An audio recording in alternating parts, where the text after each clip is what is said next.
My name is Joel Hoekstra. I'm the editor of Minnesota Monthly magazine, which is published by Greenspring Media.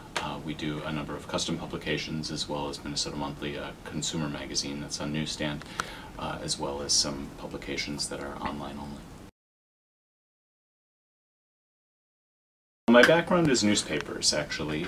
My first job out of school was working for a local twice-weekly newspaper in my hometown, the Northfield News. A lot of what I wrote about was based on my knowledge of having grown up in my hometown. And so a lot of that was local knowledge that I translated into career know-how.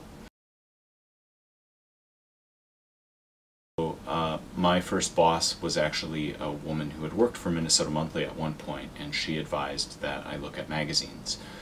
I looked at a couple of different places and ultimately landed a job at another publishing house here in Minneapolis, and have been in magazines ever since. I've been at Minnesota Monthly for 6 years, and the first 3 years I was senior editor and managing editor. I became editor in October of 2009, I believe. And a lot of the duties are the same. On a small staff like ours, you mix up a lot of the writing and editing responsibilities. I think one of the differences about being the editor-in-chief as opposed to being a senior editor, managing editor, is that you're really doing a lot more administrative stuff. You're handling invoices, but you're also overseeing the big picture. So a magazine like Minnesota Monthly is really geared around service. And so all of those sorts of things require the kind of planning and architecting and strategy that an editor-in-chief brings to the table. Whereas before, when I was a senior editor, what I liked about it was being able to dig into a particular subject and write about it, but not having to worry about the rest of the publication. I'm editing this month's cover story, which is in Fall Drive, so I need to look at that. I've read it through once, but I need to go through and line edit it. I have a piece on the federal duck stamp contest and competition, which was won often by a couple of Minnesota men that I'm looking at, working on that piece, and I probably need to send a couple of pieces of it back to the writer for reworking. And I also have a back column that I need to edit. I had a couple of meetings earlier today. I've got some invoices I need to pay. I'll probably look online at what the New York Times and other magazines are doing. Emerging technology is something that for magazines has been a real challenge. Many magazines have a website and not a lot more than that. And I'd say we're kind of in that boat where we're looking to develop more on our website, but the challenge of developing for all of the mobile platforms is something that has been a struggle for magazines.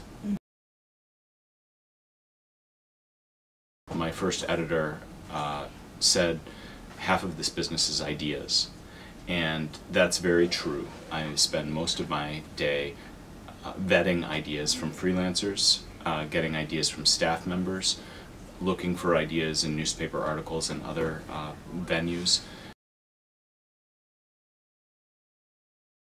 History, I think, is an important one. I think a knowledge of art, a knowledge of music, all of those arts have something in common with writing in terms of structure, in terms of pacing, that I think comes through in magazine writing, in good magazine writing, that in ways that benefit you if you know those other fields.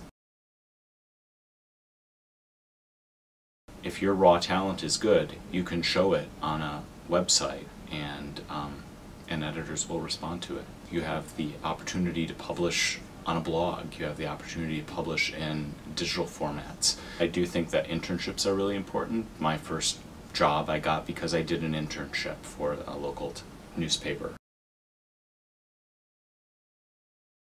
Often what I'm doing is coming up with a seed of an idea, something I think could be a good story, and I pass it along to a freelance writer. And they shape that story, and they make it into something that I couldn't necessarily imagine. What comes back to me is just this bouquet of flowers that's amazing. That's exciting. Going to PR events, having to deal with an advertiser who's not very happy with a particular story. I'd prefer to do it over the phone if I could.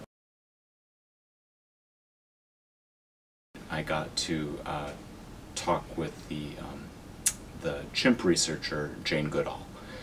In fact, I got to talk with her twice. The idea that I was talking to Jane Goodall was pretty amazing. Someone who's world-renowned and who has a lot of clout and a lot of influence with a lot of people. Very cool. So, That's it. that's it. Quick and painless. Great soundbite there. Good stuff.